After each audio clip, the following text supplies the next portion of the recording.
So yes, I am a bit of a crotchety old curmudgeon, and I do tend to complain quite a lot about things, mainly because I like complaining, and there's lots of things to complain about.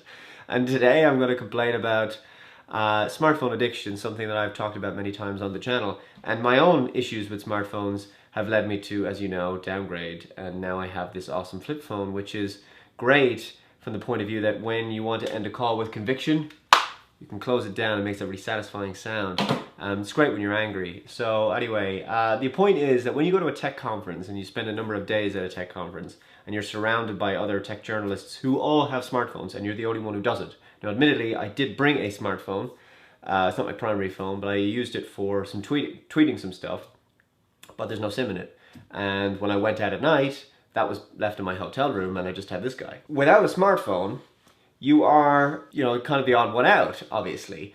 And you would tell people that you have, they might ask you what kind of phone are you using, as tech journalists often do, and you tell them, well, this is actually what I'm using. And initially some people go, what? They look at you like your forehead, some people kind of laugh. But then you explain to them. Now I think we're at a stage where people understand much more where I'm coming from. In fact, one guy I met last year at the event, he was like, at the time he kind of laughed the idea that I had a crappy phone, and now he's like, you know what, I get you. I understand what you're talking about. He said, I couldn't do without a phone, but you know what, I get it, because it is very addictive. And at least that, I quite respect that line of thinking. And one of the nights we went out, we played this game, a bunch of us got around a table and we were just drinking. We just wanted to basically see how long it would take before someone would pull out their phone. So you're having a chat with them, and it was only a matter of time before somebody just felt this compulsion to reach into their pocket and take out their phone. I think the smartphone addiction and the compulsion element of it is very much tied into distraction. Firstly, it makes you distracted because it has so many things on it that are stimulating and interesting and entertaining, and it's got social media and it's a phone and it's got email and it's got all these things that keep you busy as opposed to you keeping the phone busy, because it's really got you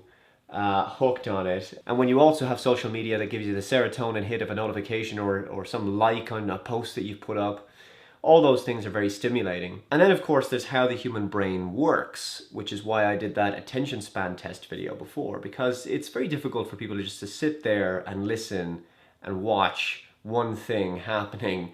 Your brain is a thought machine, and you're constantly, conjuring these thoughts that are coming into your consciousness, and you don't know where they're coming from. But you think that you're the thinker of your thoughts, and you're kind of not. You're more, you experience thoughts as they happen. And you don't really know what you're going to think next. No more than you know, unless you've watched this video before, what I'm going to say next. It's like what Sam Harris said about free will. You just don't know what's going to come into your head next. I mean, I can flash an image up on the screen right now, and that will trigger a series of thoughts, and then your brain will start to branch off into all different tributaries of thoughts. Now you're thinking about giraffes. And so these things that you're thinking about, you didn't know you were going to have them a second ago, which kind of begs the question, do we really have free will if everything that we experience and think about and everything that forges our character are based on a series of prior causes with which we had no real control over? Smartphones give your brain the opportunity to further distract itself.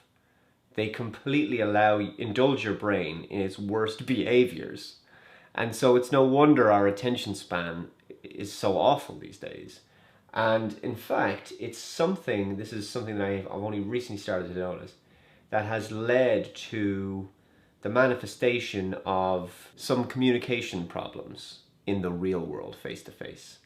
And I've read lots of studies and lots of articles about, the art of conversation and one-to-one face-to-face communication, body language, all that kind of stuff being affected, and how young people nowadays, they don't look each other in the eyes, and they get a lot less, kind of genuine FaceTime with each other as opposed to the Apple kind of FaceTime. So miscommunication is going to be more frequent, and people's ability to actively listen and empathize with each other is somewhat diminished. So all these kind of things are quite concerning. But I wasn't really sure how it was necessarily manifesting itself. I mean, from a practical day-to-day point of view, how can you really demonstrate it? And one of those things, and it's kind of anecdotal on my behalf, I haven't seen anybody do any research on this, but I am curious about your perspective on this. So this is my theory. In much the same way that I have noticed that spending an enormous amount of time on a computer screen and surfing the web and going from one random thing to the next begins to have an effect on my concentration levels, to the point where it's difficult to feel like I'm here in the room. I mean, I was away from this computer screen for quite a while, so I now start to feel like I'm alive again. But in a week or so, I'm going to fall back probably into that way of, I just don't really feel like I'm here. I don't feel like I feel like there's just, I'm watching with this kind of glazed expression, and I'm seeing things, and things are physically in my field of view, but I'm not really focusing on them fully. And that's a consequence of heavy internet usage, be it on a desktop, a laptop, smartphone, tablet, what have you. But it's very much more frequent for people who use smartphones and tablets, obviously, because you can just have it in your pocket. It's always there, it's always with you. But in much the same way that I've noticed that kind of distraction and that kind of fuzzy, muddled, cloudy thinking, I've also noticed something else that happens in human-to-human, face-to-face conversations in the real world, and that is talking over people. You may have noticed this.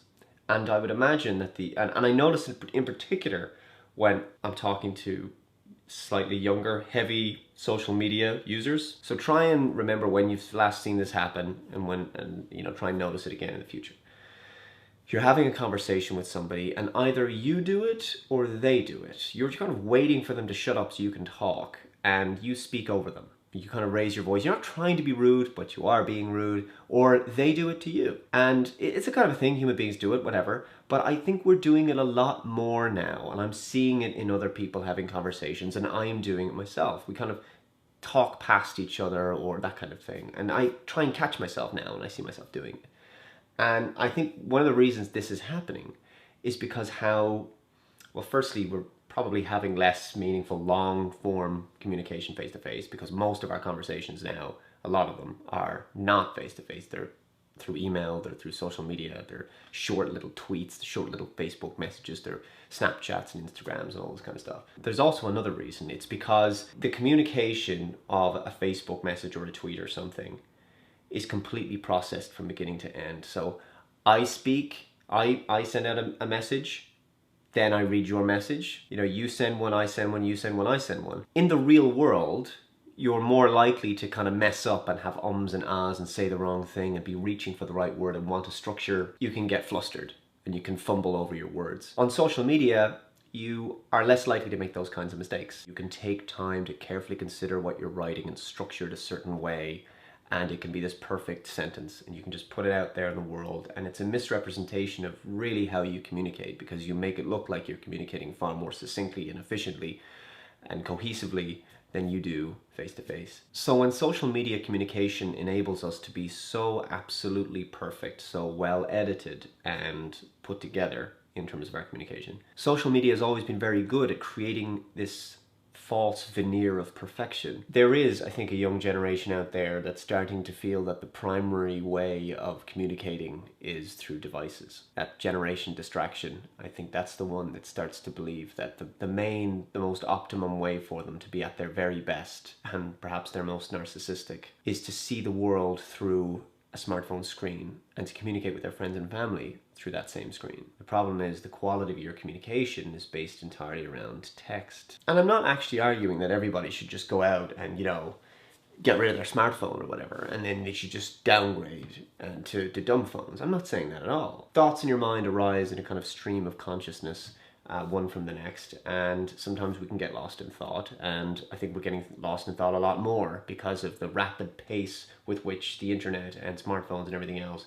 throw information at us, and the fact that when we do get distracted, or we do get bored, or when we do feel a compulsive narcissistic desire to simply have some affirmation from friends on the internet with a notification or a like or a pin or a retweet or whatever it is, that we reach for our devices and we feed the distraction through whatever apps or services or social media networks are available to us on the internet.